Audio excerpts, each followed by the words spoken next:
कृष्णारी मंडळी, शुभ सकाळ सर्वांना। गच्चीवर माझ्या जास्वंदाला, एकाच जास्वंदाला 5 फुले उमललेली आहेत। त्याचा अप्रूप इतरांना वाटणार नाही, पण मला वाटते, कारण ते जास्वंद कशात आहे ते तुम्हाला दाखवते।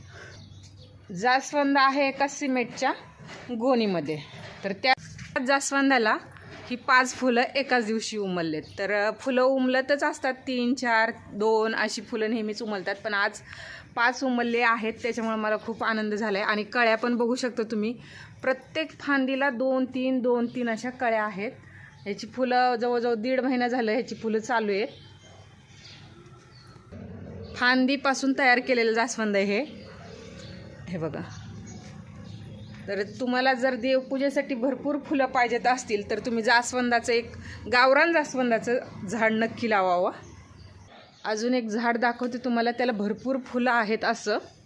तर ते झाड आहे हे आडेनियमचं, आणि आडेनियमचं पण झाड कशात आहे ते पण तुम्ही बघू शकता।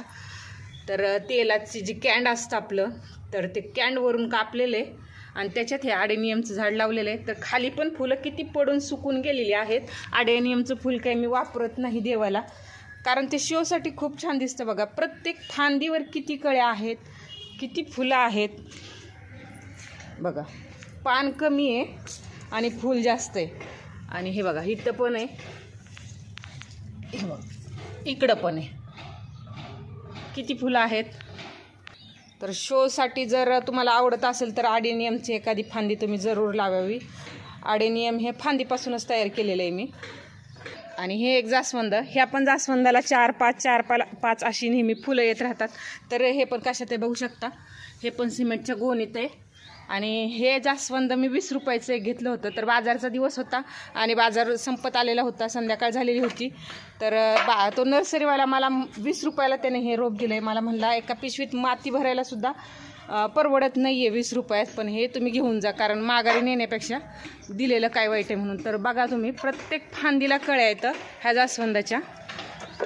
आपली जी लाल जास्वंद असते ना, त्या पद्धतीने ही जास्वंद आहे, भरपूर फुलं येतात 12ही महिने। फक्त ह्या जास्वंदीची विशेष काळजी काही घ्यायची नाही, ह्याला फक्त उन्हात ठेवायचं आहे आणि पाणी घालायचे, बस एवढीच काळजी आहे ह्या जास्वंदाची। बघा कशात आहे आणि केवढं आहे। उंची जर बघितली तर तुम्ही, हे माझ्या उंचीपेक्षा थोडंसं जास्तच आहे बघा, इथपर्यंत।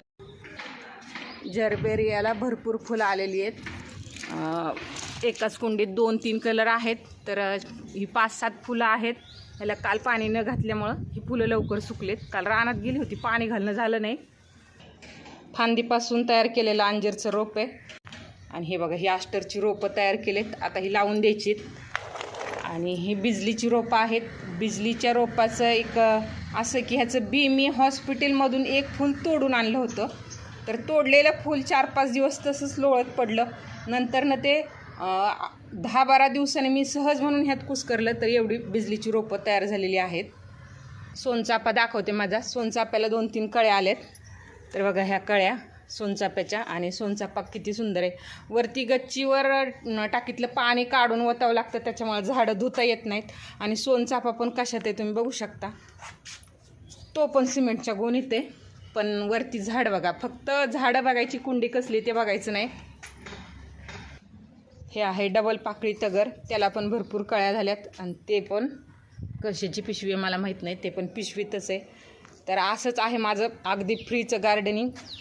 एवढं सोनचाफ्याचं रोप मला माझ्या भाच्याने दिलं आहे। बाकी बऱ्यापैकी रोपं मी फांदीपासून तयार केलेली आहे। तर गच्चीवर जास्वंदाची एवढी फुलं उमलली आहेत।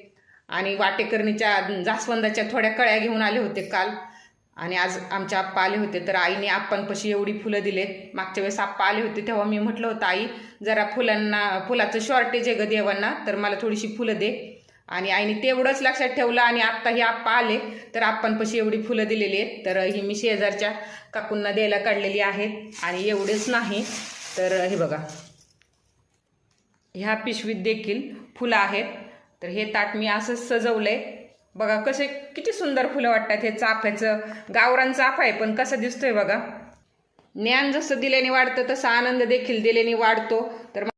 तर तुम्हाला माझ्या आईने दिलेली ही फुले कशी वाटली हे मला कमेंट करून नक्की सांगा।